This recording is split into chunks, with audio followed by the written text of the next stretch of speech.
YouTube, how we doing, family? It's your boy, Yo.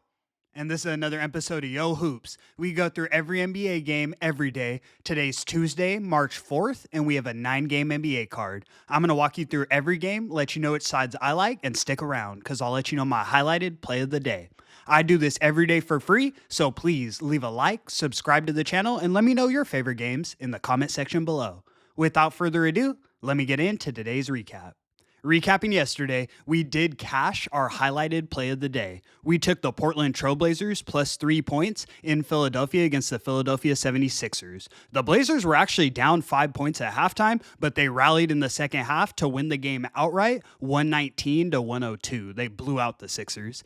Overall, it wasn't my best day on the card, but hey, we cashed our highlighted, and let's go stack another highlighted win today. Without further ado, let me get into today's games.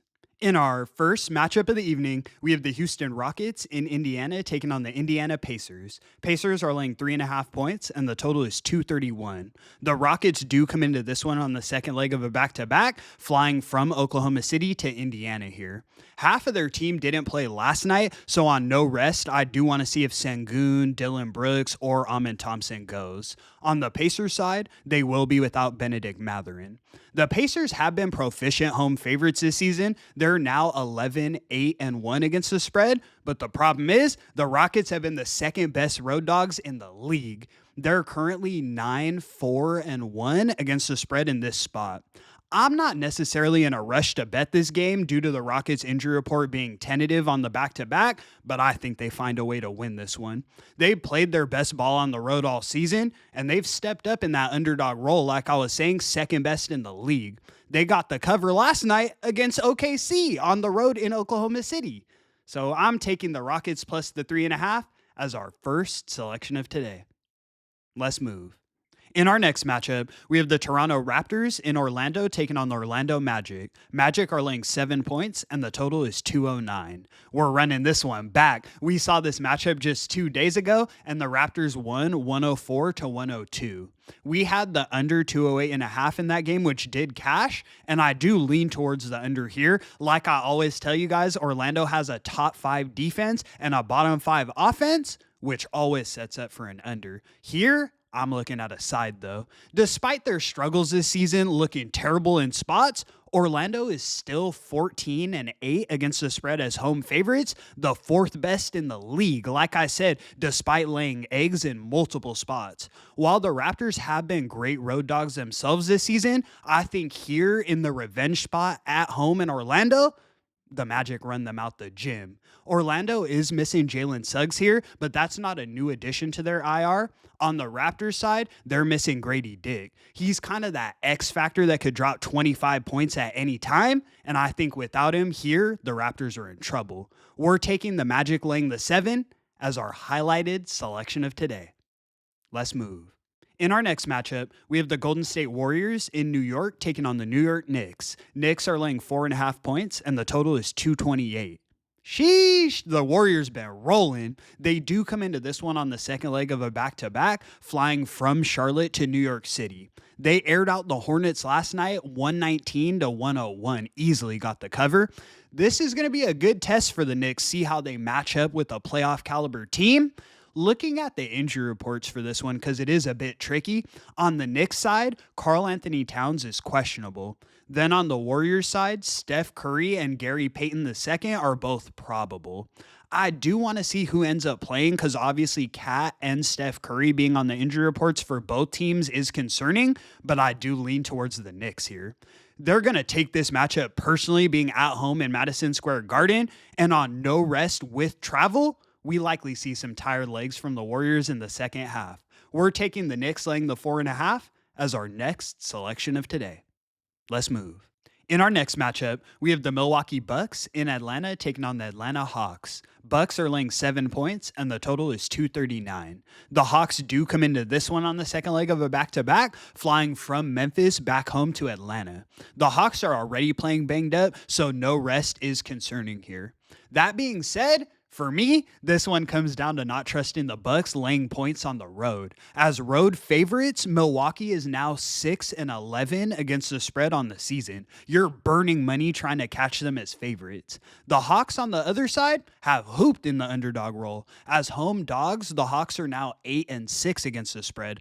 I do want to see who goes, so this is a lean for me, but I do lean towards the Hawks getting the 7 points as our next selection of today. Let's move.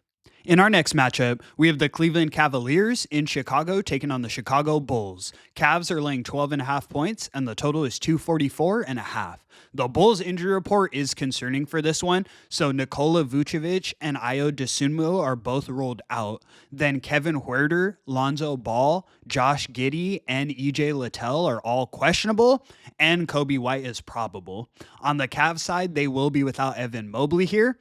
At the end of the day, we know the Cavs are on a mission this season. They're the best team in the league record-wise and against the spread. As road favorites, the Cavs are now 15-8 against the spread. With the Bulls this banged up, I don't see a reason to look in their direction, so we're taking the Cavs laying the 12.5 as our next selection of today. Let's move. In our next matchup, we have the Philadelphia 76ers in Minnesota taking on the Minnesota Timberwolves. Wolves are laying 14 points, and the total is 223. I let you guys know a few days ago that there will be value on the Sixers later in the season once everyone has them on auto fade. I didn't think that would come this soon, though.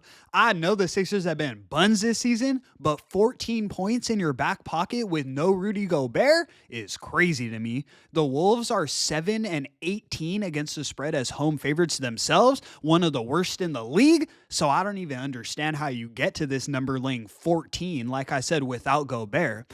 Of course, the Sixers can easily get blown out by 20, but I can't expect Minnesota to do that at home where they've let down all season. Philly is on the second leg of a back-to-back here, I will mention, but that's not enough for me to lay 14 with the Timberwolves at home. We're taking the Sixers plus the 14 as our next selection of today. Let's move.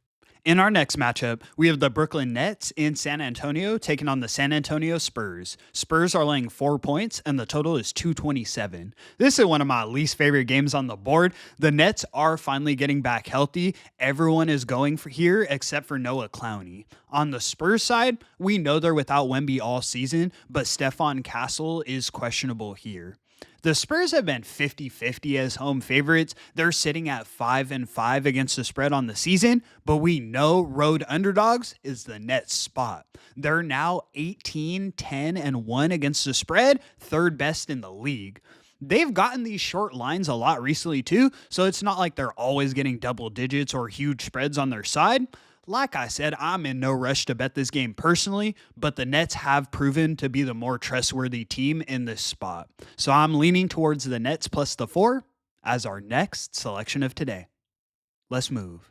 In our next matchup, we have the LA Clippers in Phoenix taking on the Phoenix Suns. Clippers are laying 2.5 points, and the total is 226. At first glance, I was leaning towards the Clippers here. The Suns have obviously been terrible at home this season, but when I look further, the injury report for the Clippers is concerning. They'll be without Norman Powell, Derrick Jones Jr., and Ben Simmons. The Clips are 1-4 in their last 5 without Norm, and watching those games, their offense looks stale without him. James Harden is shooting 38% from the field on the season, and he takes so many shots that he's literally shooting the Clippers out of games. The Suns aren't going to lose every game at home, and this is a spot where I think they take advantage of the shorthanded Clippers team, whose offense is at a standstill. We're taking the Suns plus the 2.5 as our next selection of today. Let's move. In our last and final matchup of the evening, we have the New Orleans Pelicans in Los Angeles taking on the Los Angeles Lakers. Lakers are laying 8.5 points, and the total is 229. The Lakers have been in a different mode since acquiring Luka. They're currently on a 6-game win streak, winning 8 out of their last 10 games. They have been playing that injury manipulation game the last few weeks, though, and that doesn't change here. So Rui Hachimura and Jordan Goodwin are both ruled out, but then LeBron James, Austin Reeves, and Luka are all questionable. Like I said, these 3 have been questionable almost every day and end up playing, so I'm not looking too deep into that. Assuming they all play, I'm not looking to fade this red hot Lakers team anyways. The Pelicans haven't shown up as road dogs. They're currently 8-16 against the spread. The Lakers usually aren't profitable at home over the last a lot of seasons. I would say over the last 5 seasons they haven't been profitable at home, but this season they're now 13-9 against the spread as home favorites. I'm impressed. Hey, I'm rocking with the King tonight. We're taking the Lakers laying the 8.5 as our last and final selection of today.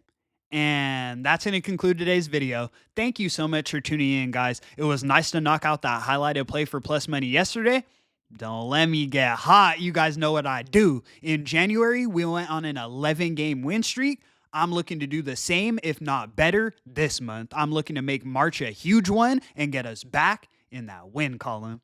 Thank you so much again for tuning in, guys. I do this every day for free, so please leave a like and subscribe to the channel. It's your boy, Yo! And until the next one, I'm going to catch y'all. Peace.